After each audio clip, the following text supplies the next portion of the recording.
Alrighty, back here on the CRP, and that's Snake Eyes, and that means Pro Wrestling Talk is on the agenda. We're going to review the WWE's Monday Night Raw offering for September 30th. It was kind of like the debut of the season, or like a new season, so to speak. A couple of new things right off the bat. The announcing team and the set and stuff looking different. So the WWE starting to, maybe react, or at least, show some different looks as AEW is about to come online tomorrow. So, what'd you think of the 9:30 Monday Night Raw when it opened and you had, the new announced team there of, Jerry Lawler, and then you had him joined by Vic Joseph and Neil Madden. Joseph and Madden, not really on the Raw roster until now.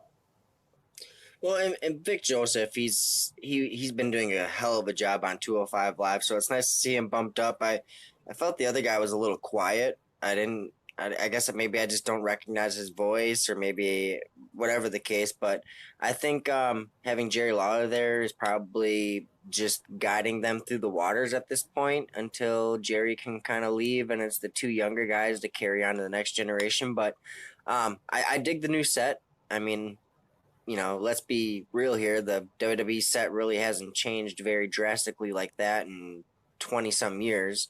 So, I mean, although I kind of want to see Darby Allin take his skateboard and hit that half pipe that the entryway looks like right now. But, and Pyro's back. Okay. Now you caught my attention, because that's one thing I missed as a wrestling fan was the Pyro. And then it just felt more at home. But I never know what time it is because Michael Cole's not on Raw. So how am I supposed to know when it's boss time? I'm curious. Yeah, it looked like it was a drastic change to me. And across the board, it looks like they're getting mixed reviews with a lot of the call that you gave us there being the general consensus out there. And that's basically that Madden was bad. He's just not gelling with the rest of the group there. Now they rolled out Brock Lesnar, which you know this gimmick here is just old, and I don't understand the appeal. I mean, it's to the point where Lesnar's got to have, pictures of Vince, having sexual relationship with sheep or something. You know what I mean? It's like I don't understand what the appeal is here. But he comes out, and to me, I guess we've seen periodically this family type of involvement, but we had Rey Mysterio's kid taking some bumps in there, and a lot of people think that was a new step. How for the more extreme shows and things like that on the indie circuit, I'm sure it's not that big a deal, kind of thing, just from the mindset and things like that. But at the end of the day, it was Lesnar just kind of crossing a line, don't you think? I mean, Heyman's whole delivery around the how he talked, that whole thing. Even Heyman seemed to push it that way, that a line had been crossed, kind of thing. And I just hate the push of Lesnar. Yeah, I agree. It's Lesnar just needs to move on and just keep hunting in the woods in Canada or Minnesota or wherever he's deciding to live nowadays. I did like the Yeah, I interjection. mean, to me, if you look at Lesnar, what the WWE doesn't do with him is, force him at least every once in a while. First of all, he only pops up every once in a while, and out of those limited appearances, if he was obligated to do a 20-25 minute back and forth match with certain, every once in a while, just to keep things real. But this Suplex City gimmick and that sort of stuff, you already see, 15 suplexes, the match is over. You maybe get a couple of sprinklings of F5s in there and stuff like that. But it's a ripoff. Right. I mean, how long are we going to see the Lesnar show go on for? But although I do like how they got Dominic in the ring. Now, I've been actually waiting for Dominic to debut on WWE because I knew he was training. And so maybe he's the reason why Lesnar doesn't beat Kofi on SmackDown. Maybe Dominic is the reason eventually Lesnar snaps and retires Ray, or maybe there's a crazy heel turn coming and he'll become a Paul Heyman guy. Who knows? I mean that's the only thing right now that I like about Lesnar interjecting in the Rey Mysterio is it does kind of get interesting and see how they're going to do the Family Matters thing. Well, so what you heard he was training? What is there a scouting report on Dominic? Are we going to see a guy with some chops, or is he kind of riding Danny's coattails and hasn't paid his dues kind of thing? Just an open question. All I heard was that he was training down at the performance center. I didn't hear any specifics if he was going to be. Obviously, he's not going to be a cruiserweight. He's a pretty big beefy kid. So I don't see him flying around the way his dad did. But um, I mean, who knows? I mean, Keith Lee can do a beautiful moonsault. So I mean, who knows? Maybe this kid can fly around. Yep.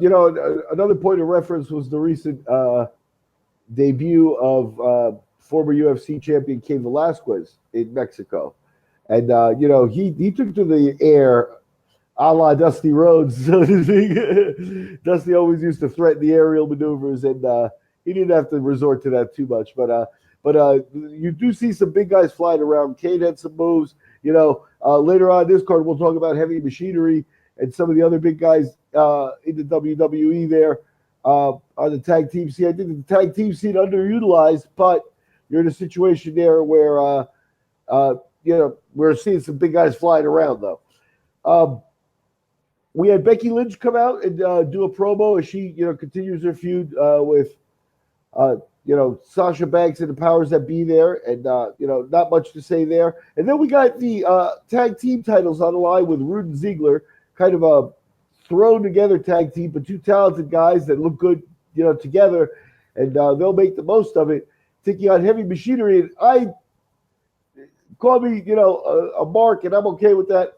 I like Heavy Machinery. I enjoy it. I think it's just the right combination of holy mackerel kind of moves and kind of like a good time kind of thing, every once in a while. Otis is over with the crowd pretty big. Oh yeah, and it didn't take very long for Jerry Lawler to call him the fat bastard look-alike from a Austin Powers movie. So there we get a 30-year-old movie reference that only Jerry Lawler could deliver. And that's actually one of his more coherent moments, Now, here there was the thought, that Rhodes and Ziegler may be a mishmash of a tag team. Does it look like they're going to have a run here and keep the belts? Guys like me, maybe there was a secret hope that Heavy Machinery might catch a whiff of some of the titles. We might have a title change there for the opener or something. The bottom line is the WWE. There's some talent there in the heavy in the tag team divisions and stuff, but they always seem to get second level presentation. That's one of the points that's been at the forefront of AEW's assault, for lack of a better word, on the WWE. And did we see more of the same old WWE here with Rhodes and Ziegler? I like Ziegler because no one takes a bump like him, and the WWE must love because he'll cry and lose and do everything they ask him to do in the ring, and then they seem to say put him right into like this. Like now he's a little bit of redemption. He's got a title run in a tag team with a hot newcomer or hot return, so to speak. And Rude, part of Beer Money in recent history as well. So he's got some tag team pedigree there. Are they going to keep this tag team around and keep guys like, Heavy Machinery? And later on in the card, we also saw the Viking Raiders and stuff. Are those guys going to keep getting crushed for these for this veteran mishmash of a team? I guess it all kind of depends on where Rhodes and Ziggler are going to be going. Like normally when we see a pairing of two singles guys that all of a sudden have a tag team run, it's because they're gearing up for a main event push eventually against each other. And every time WWE does something like this, I just wonder how it feels to be guys like the OC or even Heavy Machinery. Like these are guys that learned how to do tag team wrestling, and they have to not be champions to two singles guys that are just thrown together. I always wonder what the backstage feeling is like that, because most of the time it's not benefiting anybody in the tag team division. It's just it's only helping the two singles guys that got paired together. Yeah, and, if inevitably we get Rude and Ziegler, for a U.S. belt or an Intercontinental belt or one of the lesser belts and stuff, it's just it reeks of predictability there. And the other problem with the AEW effect is, and you heard it throughout the business, right? Is everybody got re-upped with WWE. They're not letting anyone go. They're signing people all over the place. So now they gobbled up tag teams like this that are doing good work, and probably they're going to fuck up and underutilize them in some way, shape, or form. So it's a little bit unfortunate to see there. Why don't we skip a little bit around the agenda, talk about the OC and the Viking Raiders, and then we'll skip back to Miz TV and the debacle that was. So is it Viking Raiders again, or are they Viking Experience? Do they just keep flip flopping? Am I just not putting my finger on their name again? I don't know what they're doing with these guys, but regardless of the fact, um, again, it's two teams that should be on the top of the division, but they're kind of just scrambling in matches that don't really matter, which kind of sucks. I mean, think about it. The OC, minus AJ Styles, that's the original Bullet Club right there. Yeah. How do you underutilize two of the biggest stars that you signed? I don't understand. But regardless of the fact, if WWE ever did put the burners on their tag team division, I mean, guys like the Viking Raiders and the OC and Heavy Machinery, man, they could have some epic battles. But unfortunately, we live in a day and age where you can't really do anything that's new and exciting for those teams. Like, back in the 90s, we all of a sudden had the TLC matches with the Hardys and the Dudleys and Edge and Christian. There's really nothing much that tag teams can do nowadays to kind of rejuvenate themselves in WWE.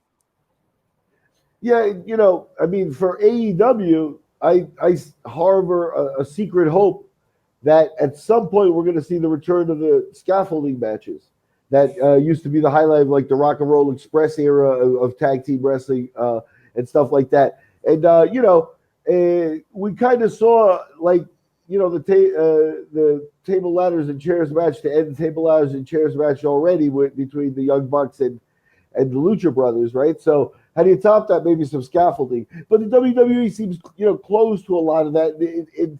It would seem weird now for all of a sudden them to throw a scaffolding match. They have nothing developed, nothing built up, and you got to build up to that sort of stuff, right? So yeah, I agree with you. There's a lot of talent that's floundering in the tag team division, and in the end of the day, I think that this again could be a spot where the tag teams would say, "Hey, I'm going to get better treatment in AEW." So we'll see. Maybe AEW can't deliver on all that, and maybe WWE doesn't let anyone go anyway, and we sit in the status quo for a while. So, unfortunately, that's more likely. Let's talk about Miz TV, even though I don't want to talk about Miz TV. What do you think here? We got Hogan and Flair announcing their involvement, in the Crown Jewel events, and I guess the main positive here is that we're not going to see either of them get in a ring and fight, or at least, well, I can't say we're not going to see that, but at least they're not booking it. At least they're not being that shameless, right? So, but other than that, this is a disaster. The worst possible usage of two of the legends of the game. I thought I went to sleep and woke up watching TNA back in 2010. It was really weird. But then I realized the Miz was in the middle of the ring too. So I guess I woke up still in the present. But anyway, I found it funny. They were trading back and forth, and it almost seemed like the Miz kept cutting Ric Flair off when Flair was getting a little too into it. And I don't know if maybe that was the plan or what, but if I was the Miz, I would have shut up and let Flair sell that match. Just let him get beat red and tomato in the face, rip the jacket off, elbow drop the chair, do all that entertaining crap. But I do find it funny too how they said, "Oh yeah, we're just joking, huh?" And then Miz is like, "Well, what you don't know is you're gonna be a captain, and you're gonna be a captain." And then all of a sudden, they called out their captains of their teams, but but they just didn't know that they were in a match. Yeah. That's one of those little things that I'm gonna nitpick on WWE for. No, I agree. It's the kind of thing that, if you get it right, it's just so much more smooth with what we're doing here, which is kind of like still a suspension of belief, right? I mean, you kind of got to play along.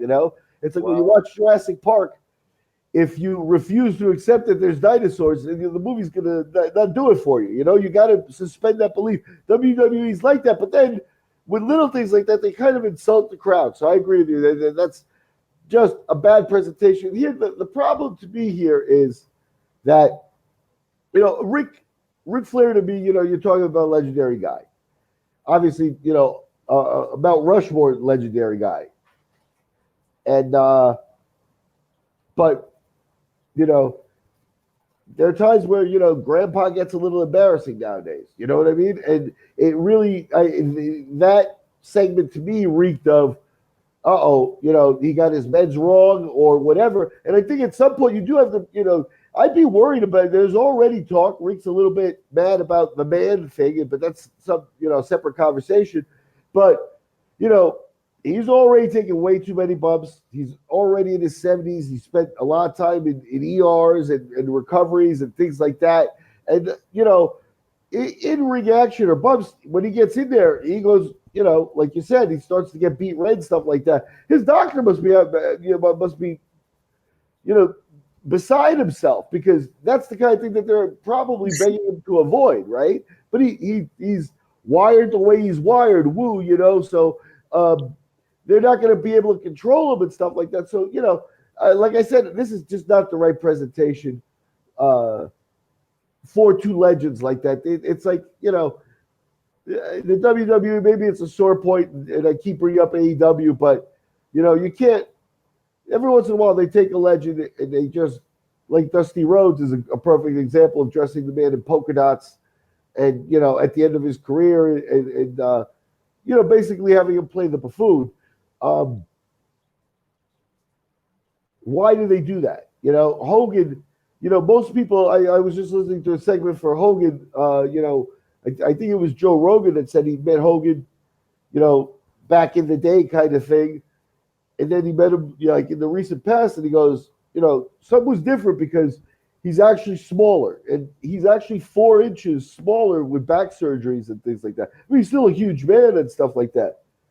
right. But does that sound like anybody who should be anywhere near a ring for action? You know what I mean? So it's like these guys are also, carrying so many miles. Like I see no reason to try to copy what was successful with AEW was like bringing back Tully Blanchard. Tully still looked pretty good in shape, and he aged well and he'd been away for so long. It was nice to see him. And then I think they also did the right thing with Arn Anderson, where Arn has been enjoying the good life, I think. And but more power to you, Arn.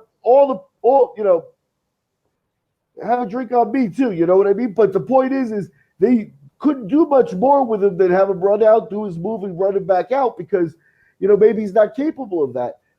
They recognized it. The WWE doesn't seem to recognize that in their legends, and you get this buffoon show. It's like, how do I explain to my kid the whole Hulk Hogan, how do I explain to a new generation kid that this is not a joke? It's Well, not. okay. That's how you present these people. But you take it away. I've talked too much. All right, so before I forget, I just want to say that the Titantron announced that Ric Flair was a 17-time champion, not 16. So they messed up there as well. Number 2, ProWrestlingTees.com time shout out right here. So there's a brand new T-shirt that I'm gonna order. It's a Ric Flair T-shirt on Pro Wrestling Tees, and it says, "To be the man, you have to sue the man." Instead of woo the man, it's sue the man. So I thought that was pretty clever. Good job, Ryan Barkin and his team at Pro Wrestling Tees. But you know, I actually had my oldest daughter. She was in the room when Raw was playing, and she had asked who the two guys were in the ring with the Miz, and I had to explain to her. I said, well, let's put it this way. One of those guys was my generation's John Cena, but did different moves, but only did six of them. And the other guy, Or that's Roman Reigns, right? the other guy was probably the best talker, just like The Miz or Adolph Ziggler is right now in this generation. And it kind of clicks. So I mean, sometimes I do pull out the DVD collection and we go for an old school deep dive in the 80s and 90s. And she can't believe all the camera bulbs flashing, which is, I think that's one of the things I miss too. When, WrestleMania season, you see The Rock hit that corner and you just see all those flash bulbs go off. And that's just part of the mystique that wrestling will never be able to capture ever again, in my opinion. Yeah, with the 21st century, you lose it, and it's funny. The further back you go, you start getting into pro wrestling from the 50s and the 30s, and what little video and stuff you see out there, and you start seeing black and white stuff.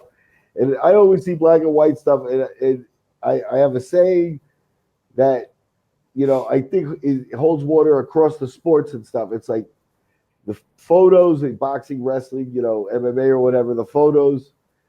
The videos may be black and white, but those boys lived in color. You know what I mean? It's like those were some real lives, and in many ways, they took the professionalism of their sport. Uh, it was serious in such a different way that it was more realistic and more believable, and you had a lot more people. You watch those videos of old ladies, in the front rows and stuff, hating Dick the Bruiser and that sort of stuff. It's like that's where wrestling comes from. The new presentations, we are going to have to let some of that stuff go, and you take the good with the bad. But I just, I find it distasteful that they put, guys who could be revered guys in positions where, nobody's going to want to revere those guys, So, uh, moving on from there, we had a couple of matches on the singles end. And Ricochet and Cesaro, I think they've done this match a couple too many times already. And, they're both terrific workers, but I think we get the message. Ricochet's moving on, and Cesaro's been jobbing for him. I don't know what more to say about it, but, I'm a Cesaro fan, but he's been on the roster a while. And I think, Ricochet, um, deserves the push at this point. And Cesaro's doing the work. How do you see that one?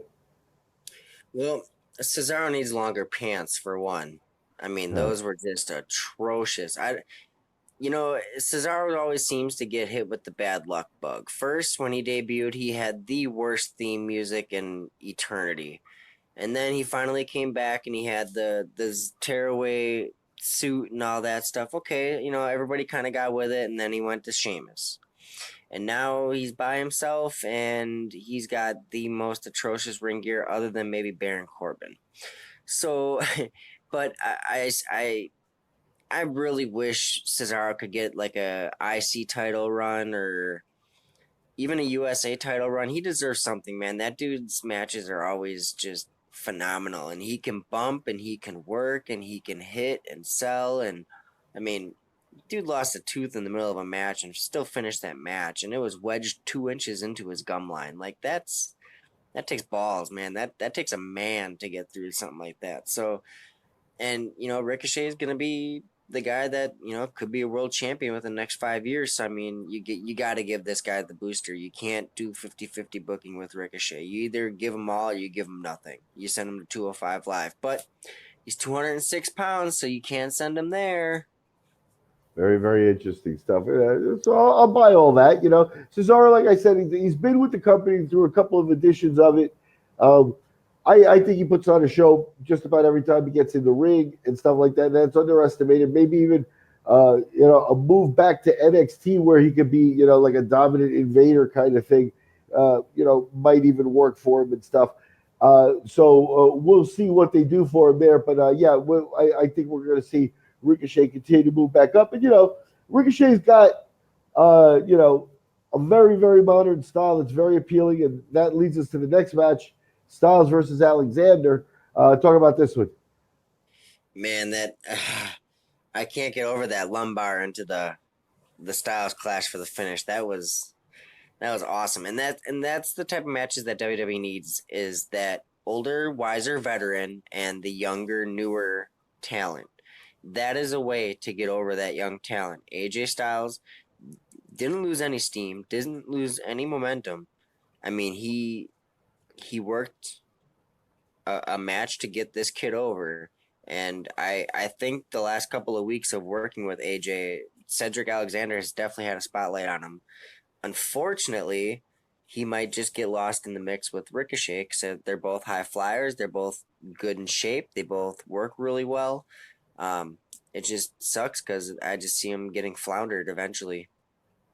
Yeah, we'll see. Maybe they, I don't know. It doesn't seem to be like their style, but maybe they match Alexander and Ricochet up next in an upcoming feud, and pick one and you give that guy the bump, and the other one, you trail off a little bit. You can't bump everybody, but matching them up now would be an innovative way, to weed things out between the two, high flying talents, as you said. Now, So an interesting plot twist here now.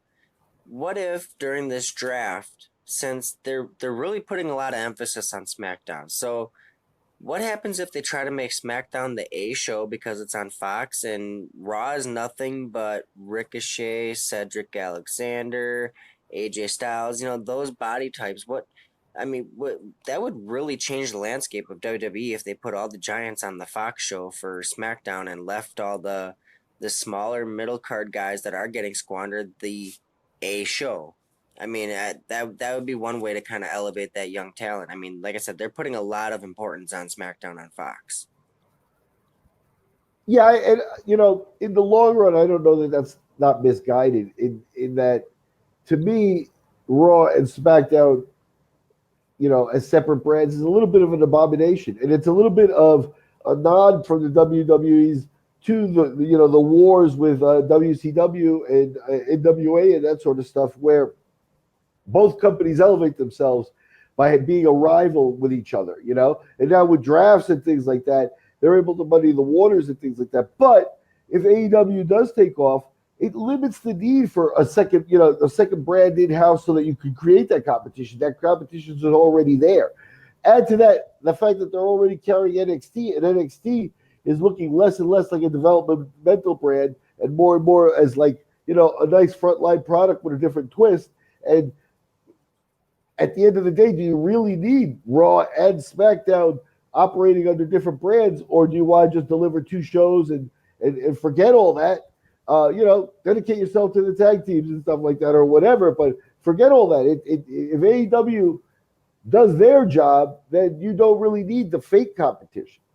Right, right. And, it maybe one day we'll see to the point where maybe Monday Night Raw is no more and it's just NXT on Wednesdays and WWE's on Fridays.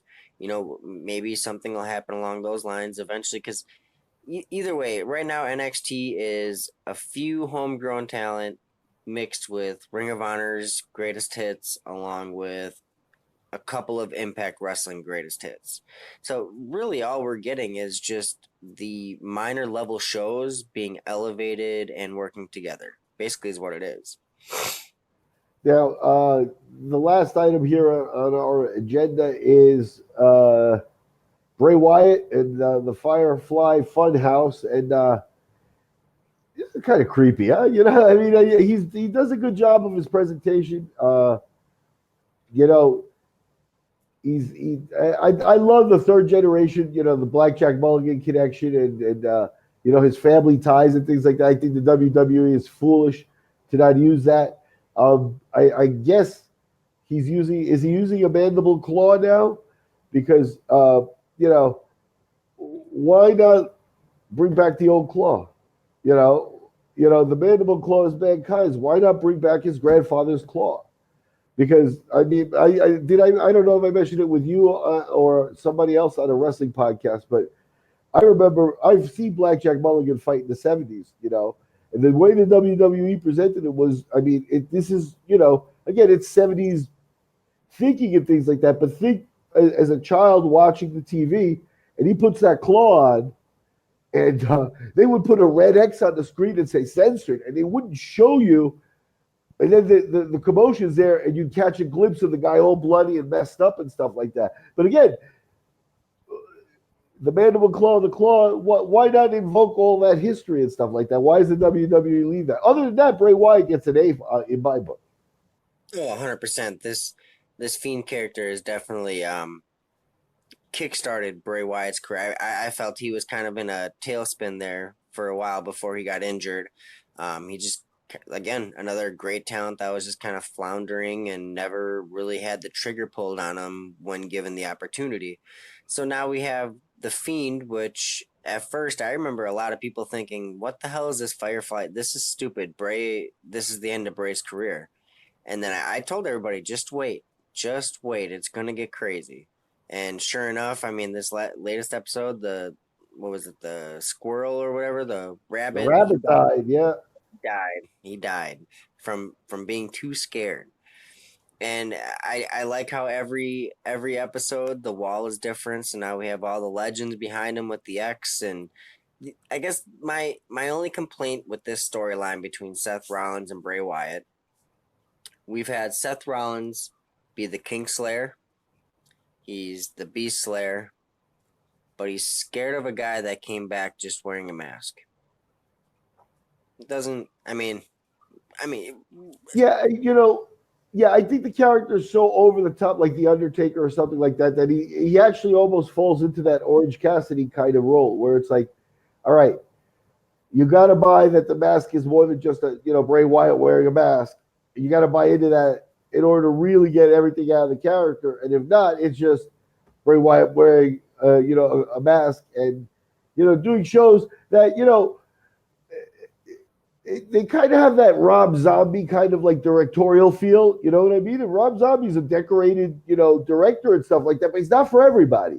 So, I think, Bray's kind of in a situation where, it could get too weird for the mainstream too.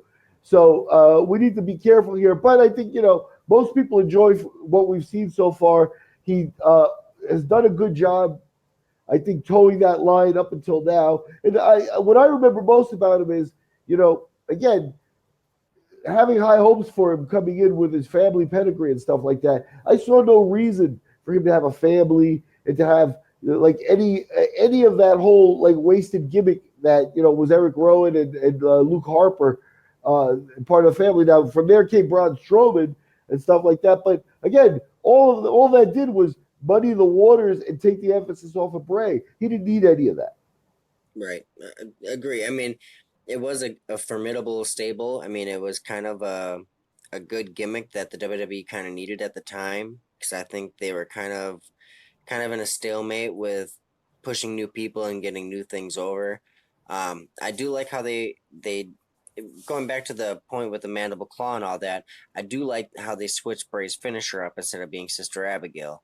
That was smart because now you're actually taking the Bray Wyatt character out of the Fiend. So I mean, as long as they keep it that way, but I mean, do we get to the point where maybe eventually all of the animals in the Firefly Funhouse are actual people? I mean, I would like to see maybe something like that with the Fiend, where why are all these animals talking and all this, all just kind of more of an in-depth explanation of what the Firefly Funhouse is. And I think it's smart on their end too, because you can put the healer up in the first hour of Raw where the younger audience is going to see it, and then you put the Fiend on in the last hour where it's supposed to be more of the teenage adult audience. Yeah, and I think you just hit the nail right on the head. I think there is more than PG-13 presentation around the Fiend character, at least the way I see it and stuff. I don't know if that's, something I want to explain to a 9-year-old who we're just trying to have some fun and watch some wrestling too, So, I mean, I know it's always been more serious than that, and I don't want to take away anything from the character. But, yeah, I don't know if at the end it's going to be a total mainstream hit or if it's not going to be like one of those weird niches and stuff. But more power to Bray, and hopefully, we get to see, some top-notch in-ring work out of him because, I like what he does in the ring. Any closing words on the WWE's Monday Night Raw for 9:30? I'm just I'm really excited to see what more changes are brought. I mean, we covered the announce team, we covered the stage. I don't know if you noticed, but even the little ticker banners along the arena walls, those are different. The textile is different. There was a new Raw theme song, a new Raw video. I mean, I dig the fact that they're trying, but it shouldn't have taken another wrestling company to emerge for them to change things up. I just a little too late for me. I'm actually more excited to watch AEW tomorrow night than I am anything else this week. We'll see. Yep. I think that goes for a lot of people around the USA and around the world.